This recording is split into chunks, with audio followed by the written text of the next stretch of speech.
મોસમના એ જ બેવડા મારની જેનો સામનો અત્યારે ગુજરાત કરી રહ્યું છે। એક બાજુ સૌરાષ્ટ્ર કચ્છમાં હીટવેવ માટે યલો એલર્ટ આપવામાં આવ્યું છે અને આ બાજુ જ્યાં દક્ષિણ ગુજરાત પર નજર દોડાવો તો એવું લાગે કે જાણે ચોમાસું વહેલું આવી ગયું છે, ચોમાસું બેસી ગયું હોય, કદાચ ચોમાસાને પણ શરમાવે એવો વરસાદ અત્યારે ડાંગની પટ્ટીમાં વરસી રહ્યો છે। જ્યાં દક્ષિણ ગુજરાતમાં ડાંગને અત્યારે કમોસમી વરસાદ તરબોળ કરી રહ્યો છે અને એની સાથે સાથે જ ખેડૂતોને પણ ફાળ પડી છે। યોગિતા ફોનલાઈન પર જોડાયા છે। યોગિતા, કમોસમી વરસાદ વરસી રહ્યો છે, સ્વાભાવિક રીતે ખેડૂતોની ચિંતા વધી ગઈ હશે। જી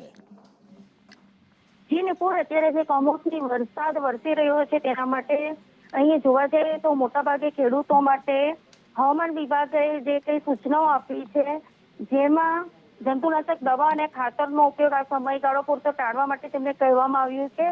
ખાતર અને બિયારણના જે વિક્રેતાઓ છે, જો આ જથ્થો પલળે નહીં તે મુજબ ગોડાઉનમાં સુરક્ષિત રાખવા માટે પહેલેથી જ તેમને સંદેશ આપવામાં આવ્યો છે। તેમજ એપીએમસીની જે માર્કેટ છે ત્યાં વેપારી અને ખેડૂત મિત્રોને પહેલેથી જ આગોતરા સાવચેતી આપી દેવામાં આવી છે, જેથી કરીને આ દિવસોમાં તેમનો પાક જે કોઈ પણ હોય તે સુરક્ષિત રહી શકે।